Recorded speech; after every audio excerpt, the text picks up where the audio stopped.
This is Dave Kline for RAPTR Adventures. In the next couple of episodes, I'm going to take you to the Pacific Northwest. I have family members who live out in the Pacific Northwest, so my goal here is to fish off the coast of Oregon and in the magnificent and mighty Columbia River. And in order to do that, there's a couple things you have to do, and I'll explain those in a second. But first, if you look carefully and closely out in this area of the video, you can see the amazing Mount St. Helens, or what's left of it after the explosion anyway. It's so far away. It's up in Washington State, and right here where I am standing right here, sort of the western highlands of Portland, Oregon. Just below me down in here is the Willamette River. The Willamette goes out and meets the Columbia, and then it all goes out to the Pacific Ocean. So that's where we're at. In order for my experience to be great, because I could only be out here for a couple days, I wanted to make sure I hooked up with a really dependable guide. So I looked up, fishing in Astoria, because that is the region I really wanted to go out of and try, because I never did it before. Astoria, Oregon. Now here's the thing, be very, very careful. There are several, what should we call them, imposters trying to use the same name. Make sure you get with Astoria Fishing Charters and Guide Service, Jeff Keightley, okay? And his first mate, his deckhand, Julie. And I'll tell you more about them. You'll meet them in the video, but it's really important you do that, because the way things are in the modern world, you can type in keywords, and if you type in like Astoria Fishing or Astoria Guide Service or Astoria Fishing Guide Service, you may or may not get to him. Go to AstoriaFishing.com. That will take you directly to the guy that I'm with, that I relied on in these next couple of adventures, and they were good ones. The first one, we went out to terrible Tilley, legendary lighthouse, out in the Pacific Ocean. We went right through the inlet where the mighty Columbia flows into the Pacific Ocean. That's day one. Then the next day, we took our family out for their very first ever, even though they live out here, they never did it, sturgeon fishing adventure. And folks, you can spend a whole lot of time and a whole lot of money and get very frustrated and actually put yourself in some danger by going out into these wild places without a guide that knows what he or she is doing. So again, the quality guide makes all the difference in the world, and I'm going to introduce you to one in just a moment. But first, let's get a real good close-up look of that Mount St. Helens. Bear in mind, again, I'm in Oregon. This here is way up in the state of Washington State, and that's how tall it is. You can still see it. And then we're going out to the ocean. Come along. To get to the fish we were after, our captain took us 20 miles down the coast out of the Columbia River inlet outlet of the Pacific Ocean, and bam, first fish on.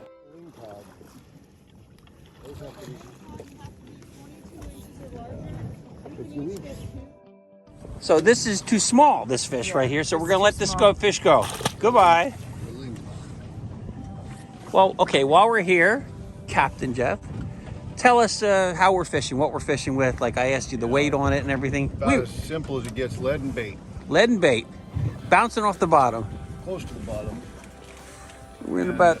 we're just kind of wandering around this. We've got a lot more current here than I'm used to. And we're getting pushed off the fish real quick here. So I might go look for a bigger school here in a minute, because we're having a hard time staying over them. Okay, and where exactly are we? There's a lighthouse there off your shoulder. So Tillamook Lighthouse, commonly referred to as Terrible Tilley. Terrible Tilley. And there's some pretty, if you Google that, Tillamook Lighthouse, there's some pretty spectacular photos during storms. People get up on that cliff right over there. Yeah. And take photos of that thing with great big waves hitting it. And there's photos of waves hitting that thing with the spray, the waves going up 75, 100 feet. It's amazing that thing can endure out there. And like this rock that's sticking up off the ocean floor, that thing hasn't been destroyed by the force of the waves and the wind and the... But look at that off the stern there, that view. Wow, I mean, that is just like, wow. Human Beach right down there. Fish on there? Oh, yeah. Okay, well, this is great. Oh, another lingcod. Yep. Also too small. Got him? I'll grab that rod on the other side of the boat. It's got a fish on it. Okay. Want me to put that in the rod holder like that? Yeah. Okay, you got it? Yep. Okay. I don't know, I might be going. This rod on this side right here? Okay. All right, let's see. So at this point, it was nonstop action with terrible Tilley looming off on the horizon there. Our boat positioned between terrible Tilley and the shoreline. Captain Jeff got us on a nice school of fish, and I was working both sides of the boat. At some point, I asked Julie if she'd jump in so I could film her, because really, I want to be honest, my arms were getting tired. What's called a male kelp greenling. And this is a keeper, legal fish to keep. Okay.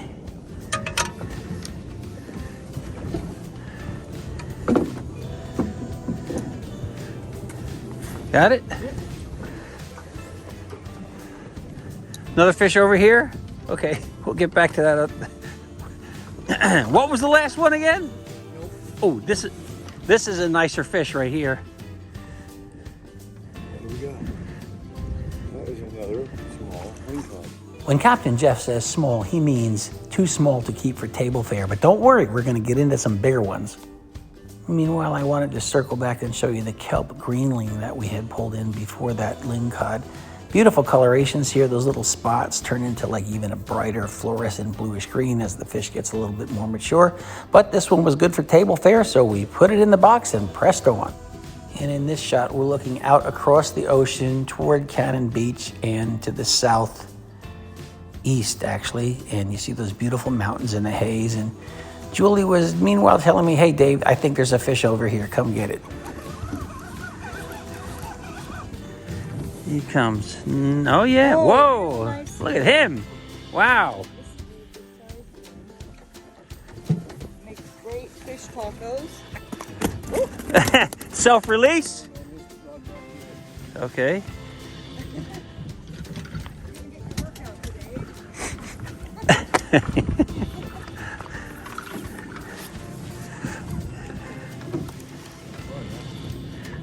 I think this might be another sea bass right here. You might have got us into the sea bass.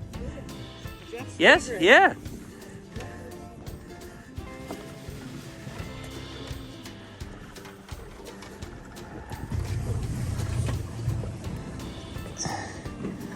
There he is.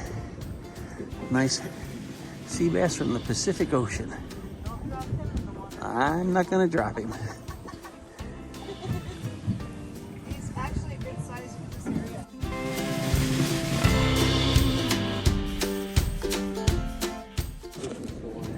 Over here? All right.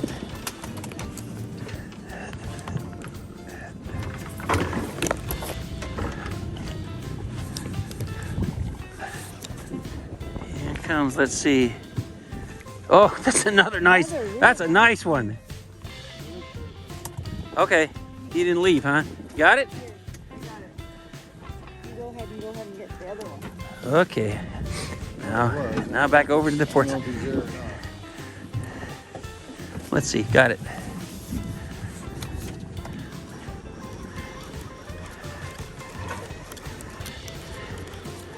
Yeah, there's a fish on here. It's a small bass. Here, you want me to let a little line out on that?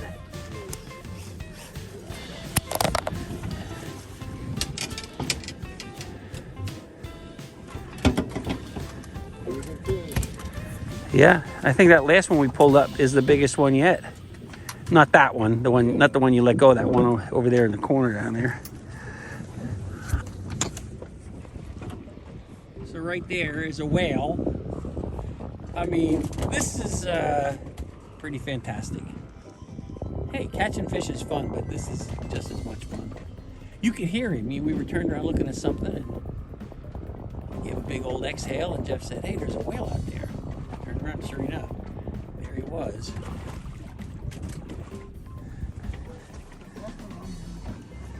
Hey, come on, Julie, what do you got there? Yes, Julie was our deckhand, or first mate, if you will. But I was catching so many fish. The captain kept putting us on fish. If he didn't like the spot and it wasn't going fast enough, he'd move to another spot. And so, let's share the fun. I wanted Julie to have a turn, and, she's a pro. She just yanked one right in. That's a lingcod. Oh, that's a lingcod. Yeah, okay. Yeah, look at that guy. Wow, look at the teeth on that boy. Wow. I'm telling you. Okay, good job. So what got you into fishing, Julie? I enjoyed the outdoors ever since I was a kid. But I really got into fishing probably back in 2014. And then Jeff and I met in 2017. And I couldn't stay off his boat. Oh, good. So you were into fishing before you met Jeff. Oh, yeah. Jeff's a lucky guy. This is a sea bass. Yep, here you go, sea bass. And there's no size limit on sea bass. Really? Well, that's one of the ones you want. Hold that sucker up. I will. Let's take a look at him. You just don't want to touch that. Right, yeah, oh yeah, there's very sharp dorsal fins there, right? And while she was getting that fish squared away, another rod went down, so I jumped on it. Good, that lingcod was legal? Yeah, this is a sea bass here. I'm gonna move out so you can swing it around to you.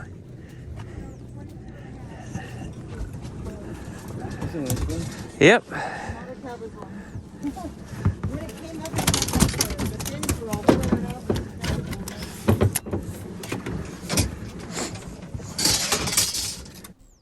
So it was at this point that I realized, hey, we're going to go for our limit of keepers on this trip. I hadn't even thought about that really. And it got to the point where they were swinging me from the starboard to the port to the stern and every once in a while up off the bow. But it kind of got comical. Lots of fish going on. I'm trying to get that one squared away and Julie's like, hey, here's another one. Okay.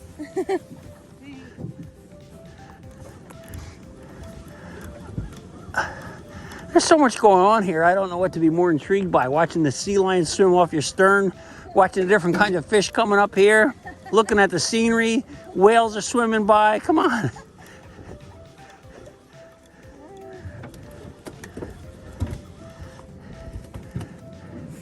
Another ling. Yeah, nice. Another ling cod. Okay, let me swing it in so you can get at it there.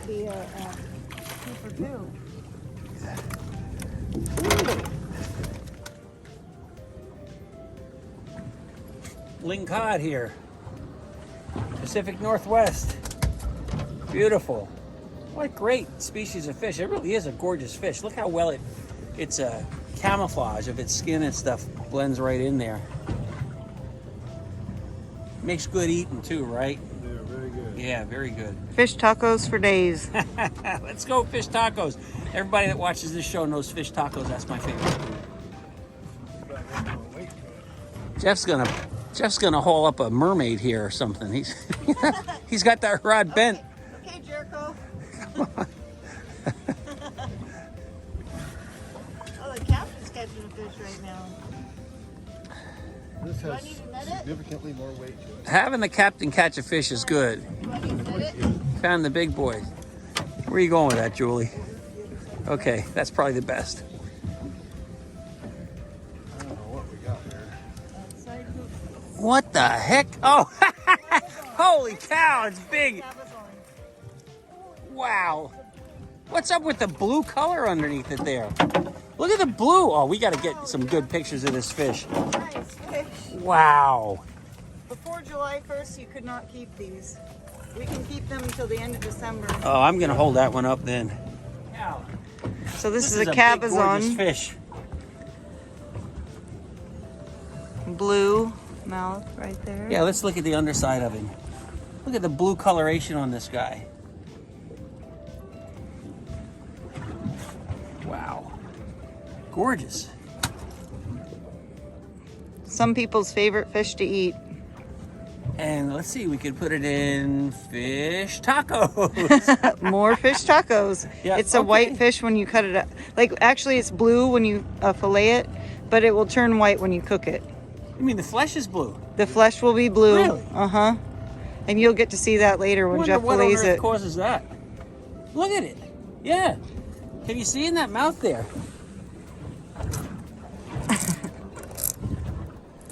Wow. Okay. Let's let him down on the floor.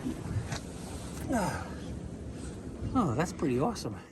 I was still marveling over the cabezon and all of the variety of fish we were pulling up when Captain Jeff said, "Come on back, Dave. There's another one here off the port side." And I was like, Phew, okay, let's go. You can hear me breathing heavy throughout this video. There's a lot of bending over there with that fishing. Yeah, it's a sea bass.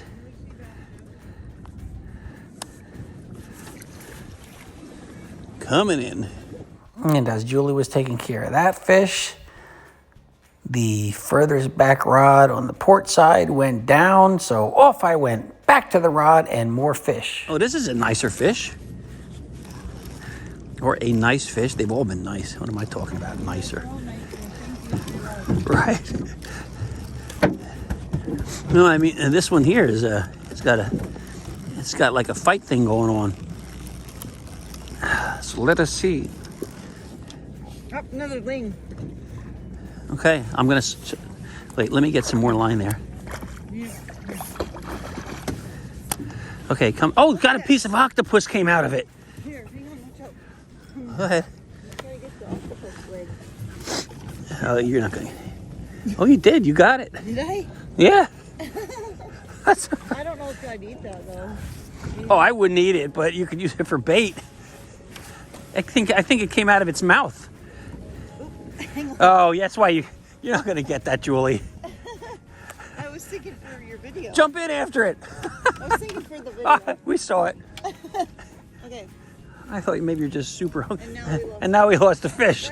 Well, All right, it doesn't matter. the fish looked a little bit on the small side anyway. Yeah, it's worth the adventure. But I've never caught an octopus leg. Yeah, yeah. I mean, fish, octopus tentacles, whales, sea lions. It's all happening here.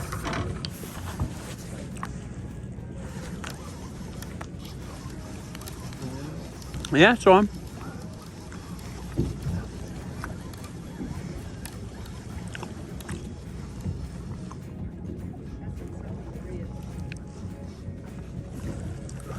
Bass coming up. Oh, I gotta have to lift it. We got it? Nice fish. Yep. And honestly, as Julie's taking care of that fish, I hear the rod on the back part of the starboard side go down, so I grabbed it and another fish is on.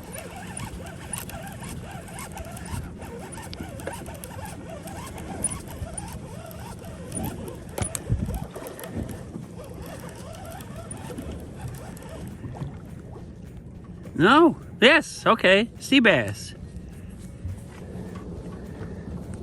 What do you call him? Another delicious bass. Yep. Meanwhile, terrible Tilley loomed in the background. You have to look it up. There's so much great lore and legend about it.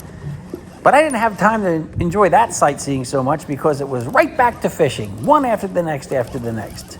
Let's go. Here's another one.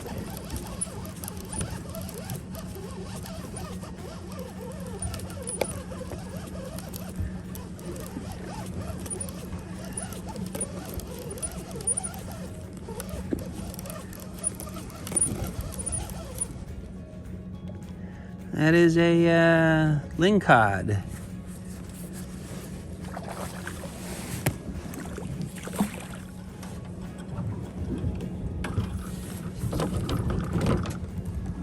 At this point, my arms were tired again, so I asked Julie to jump on this port bow hit. What's on there? I don't know yet. This list? All I know is it's like over 100 feet down. Yeah, I know, right? You start to feel it, right? And it's another one of those. Nope.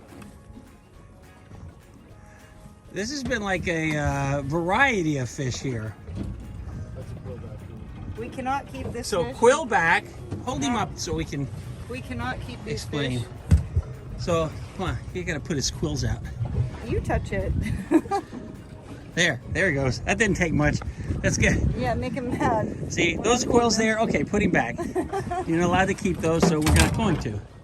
So a quillback rockfish has some venom in those sharp, pointy spines. That was interesting, but then I hit this guy. Okay.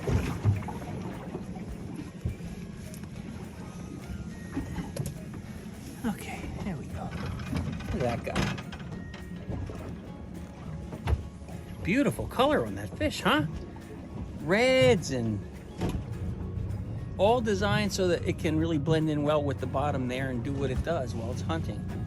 This last spot we've been at just now has been amazing. It's like all kinds of fish are coming up here. And this is what I had hoped for bottom fishing out here, Pacific Northwest. That's why you go with a guide that knows what he's doing. And there is one right there. Look at that. There just happens to be one right there. Oh, there's a fish. So, okay, well, there's a Fish on over let me go here. grab it. He's busy. To be continued. You can just keep it running.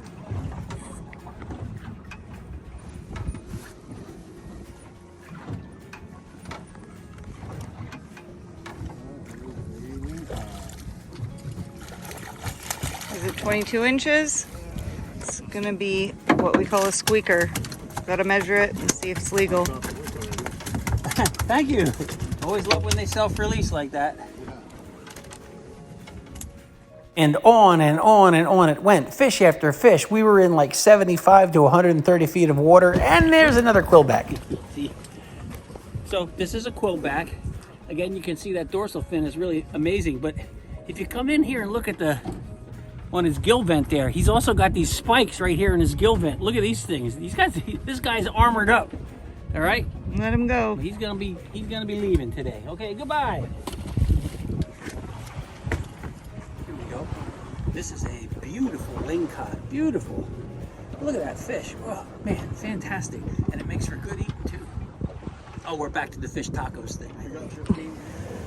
So we had a great multi-hour stretch of fishing out there. We caught our limit. Once the limit's caught, you pack it in and go home. But here's a view from the southeastern side of this legendary lighthouse, the Tillamook Lighthouse, or Terrible Tilley, because of its waves. Look at all the sea lions here on the shore. And apparently, when this was first being built, one of the first guys that had laid out the engineering work for it got washed off the rock, and that was the end of him. They've never seen him since. But look at the sea lions having fun. You're going to see them climbing up the steps and walking down the steps. Absolutely fantastic.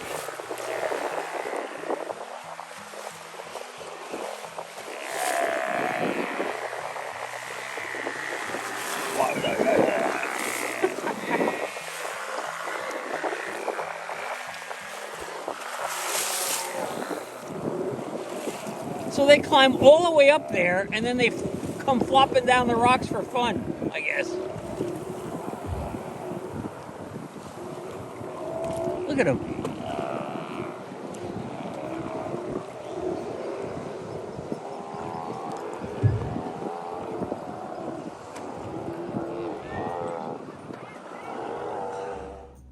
It was really interesting hearing and seeing those sea lions. That was like the extra bonus for the trip. We're taking a spin around now, end of the day, as we got back here to where we started at the Hammond boat launch area on the Astoria area of the Columbia River. And, you know, I have to say, look, there's hardly any people here. I never got the sense of like crowding and chaos and such. And it was really, really enjoyable. Our Captain Jeff took us 20 miles down the coast to find those fish, but he thought that that's where the best fishing would be. And look, obviously, he got it right, and that's another reason why you want to go out with a great captain like Captain Jeff. Look at these great fish. All of them delicious table fare.